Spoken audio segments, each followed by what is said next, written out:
Izo strategy zikora ku muntu ushaka kunanuka bitewe n'ibiro byinshi afite no ku muntu ushaka kubyibuha bitewe n'ibiro bikeya yari afite. Burya biroroshye cyane kubyibuha cyangwa kunanuka ukurikije uko ubishaka kandi utangije ubuzima bwawe. Buri wese yabikora, buri wese yabishobora, bitewe n'uko umubiri ubyibushye cyane uremerera nyirawo, mu gihe umubiri unanutse cyane unanira kwikorera nyirawo.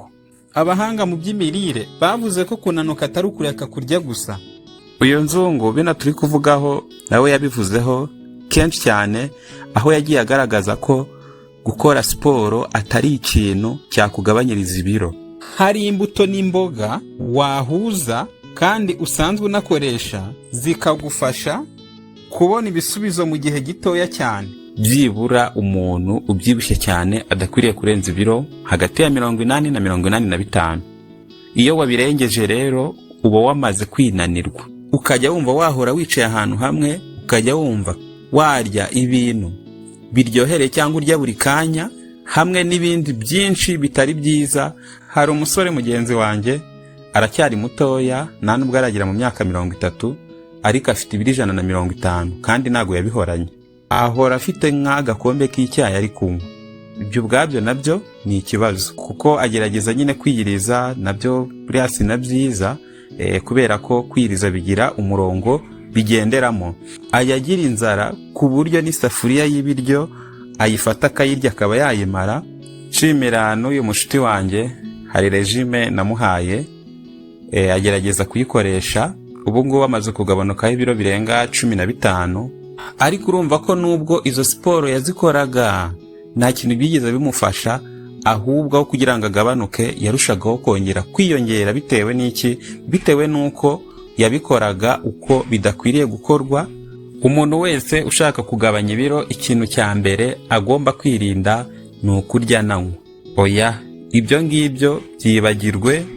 Iyo wirije umubiri uragenda ugasonza, noneho wamara gusonza ukabura icyo ufata, ugatangira gukamura indurwe, ugakamura amavuta. Ariko ntiwiyirize gusa, ahubwo kwiyiriza ntago bikuraho kunywa amazi.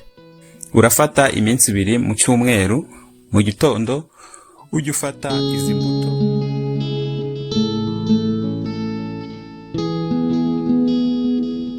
Nongeye kubaha ikaze mwese mukurikiye ibi biganiro by'ubuzima. Ngiye kuguha strategy 3. Izo strategy zikora ku muntu ushaka kunanuka bitewe n'ibiro byinshi afite no ku muntu ushaka kubyibuha bitewe n'ibiro bikeya yari afite. Burya biroroshye cyane kubyibuha cyangwa kunanuka ukurikije uko ubishaka kandi utangije ubuzima bwawe. Buri wese yabikora, buri wese yabishobora, akiha gahunda yuko agomba kungana. Bitewe n'uko umubiri ubyibushye cyane uremerera nyirawo, mu gihe umubiri unanutse cyane unanira kwikorera nyirawo.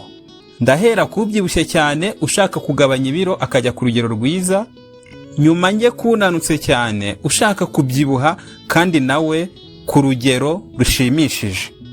Abahanga mu by'imirire bavuze ko kunanuka atari ukureka kurya gusa, ahubwo ni uguhindura uburyo urya n'ubuzima ubamo. Igitabo cyitwa How Not to Diet yagaragaje ko hari imbuto n'imboga wahuza kandi usanzwe unakoresha zikagufasha kubona ibisubizo mu gihe gitoya cyane. Bisobanura ko icya mbere ni ibyo ugomba kwirinda, icya kabiri ni ibyo ugomba gukonsoma, icya gatatu noneho ni umuti ukoresha, ariwo ziriya mboga n'imbuto turi bukwereke uko wazihuza zikaza noneho zirangiza ibintu byose bikajya kuri gahunda bitewe n'uko ubyifuza. Nge nashimira abaganga, leta, abantu bagerageza gufasha bagakoresha ibishoboka byose kugira ngo ubuzima bwacu burusheho kugenda neza, cyane cyane nko muri ishami ry'ubuvuzi. By'umwihariko nshimira Muzehe Nzungu, ni umuntu ukora umurimo ukomeye wo gufasha abantu, kubavura, kubagira inama uburyo bakwirinda.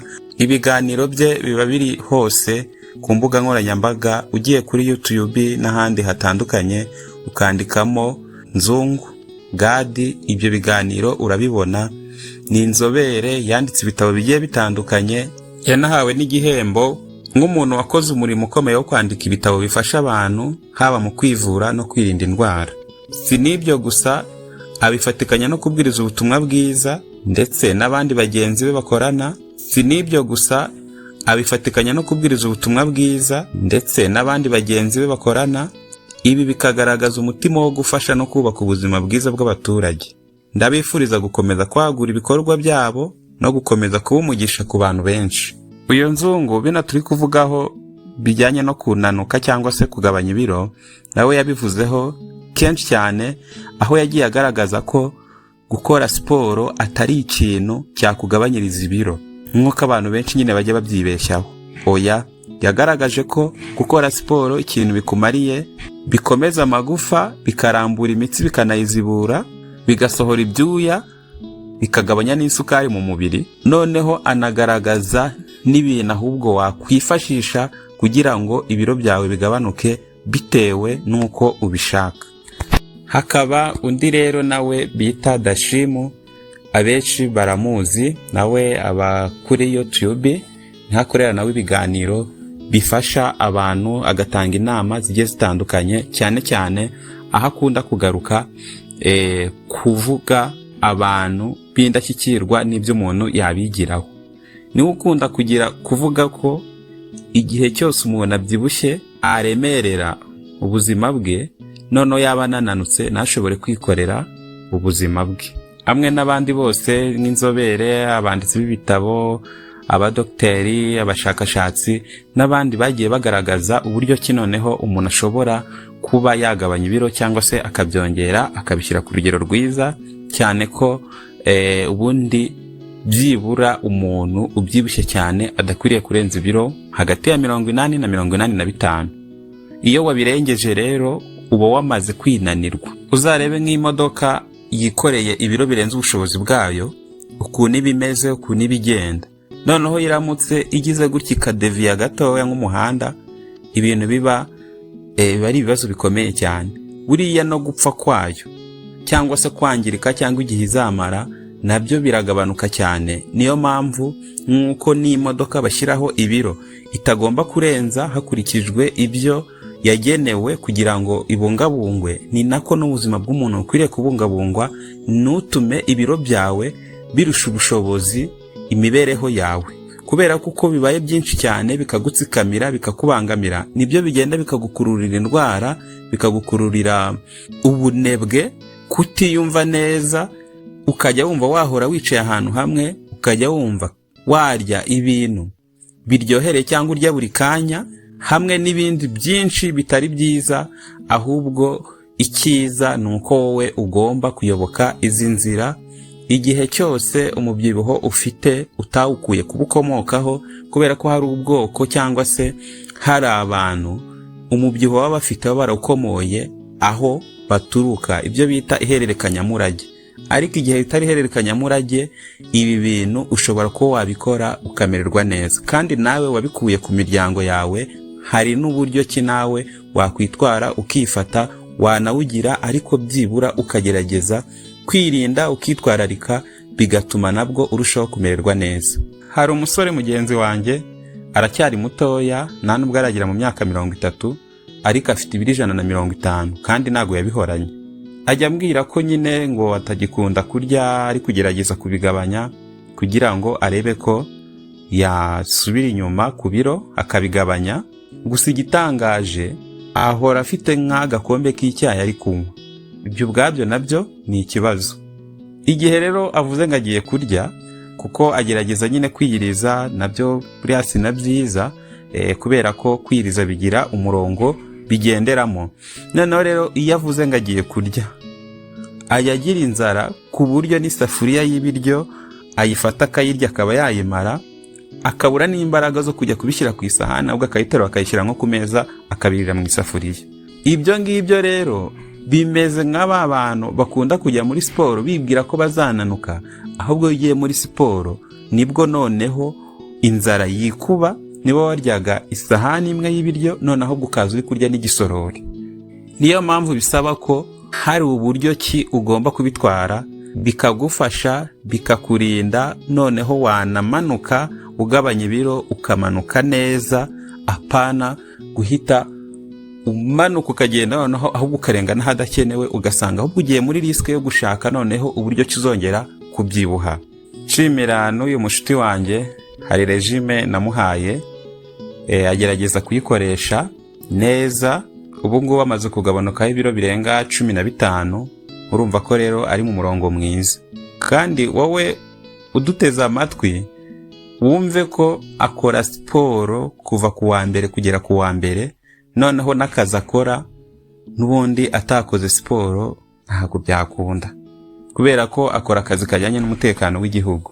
Ariko urumva ko nubwo izo siporo yazikoraga nta kintu byigeze bimufasha, ahubwo aho kugira ngo agabanuke yarushagaho kongera kwiyongera. Bitewe n'iki? Bitewe n'uko yabikoraga uko bidakwiriye gukorwa. Hari ibindi biba bisabwa bitari ibyo gusa, wumve kuzakora siporo gusa ukamanuka ukananuka, oya, ahubwo ugomba kuyikora kubera ko nayo ni nziza. Hari ibindi ifasha by'ingenzi cyane, nko gusohora ibyuya, nko kuzibura imitsi yazibye, nko gukomeza amagufa n'ibindi bigiye bitandukanye. Ariko ikijyanye no kunanuka cyo, ngibi ibintu ugomba kujya ukoresha bitatu. Ibyo bintu nubyitaho uzagenda ugabanuke ibiro ku rugero rwiza. Umuntu wese ushaka kugabanya ibiro, ikintu cya mbere agomba kwirinda ni ukurya nanywa. Kwa kundi usanga umuntu ari kurya anasomeza, oya, ibyo ngibyo byibagirwe.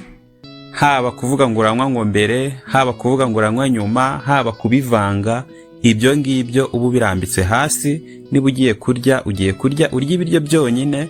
Nukenera kunywa unywe mu gitondo, nukenera kunywa unywe nimugoroba, ariko apana kuvuga ngo uri kurya uri kubivanga no kunywa. Ibyo ngibyo bikongerera umubyibuho. Ibyo wakora byose, ibyo bintu utarabireka, biragoye kuba wasubira inyuma.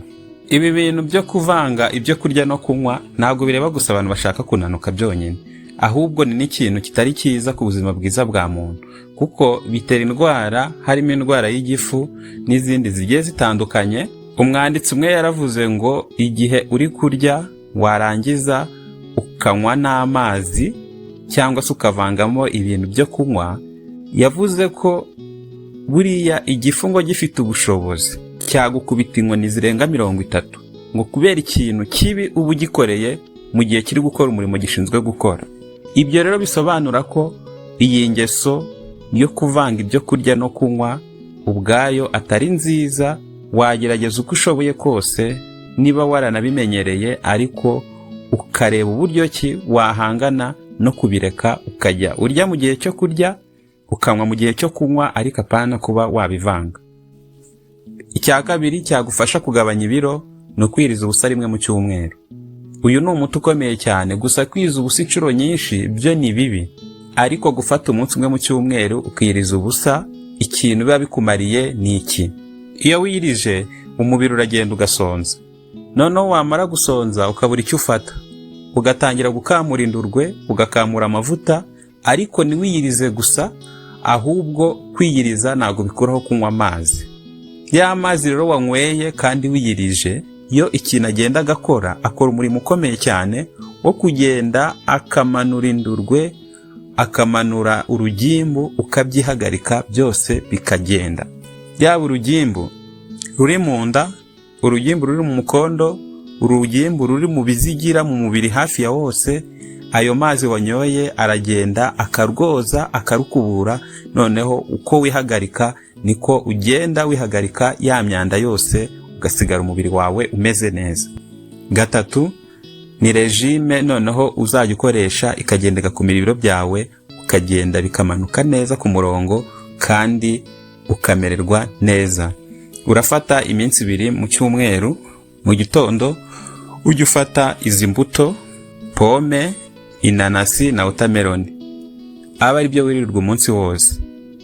Icyo zimaze, zishinzwe gukumira urugimbu rwinjira mu mubiri wawe. Noneho nibigera ku mugoroba, ubwo waziririwe, ufate karoti, ushyiraho tungurusumu cyangwa igitunguru cya onyo, kino gitunguru dukaranga, n'amashu, ako gasarade aba ari kurarira.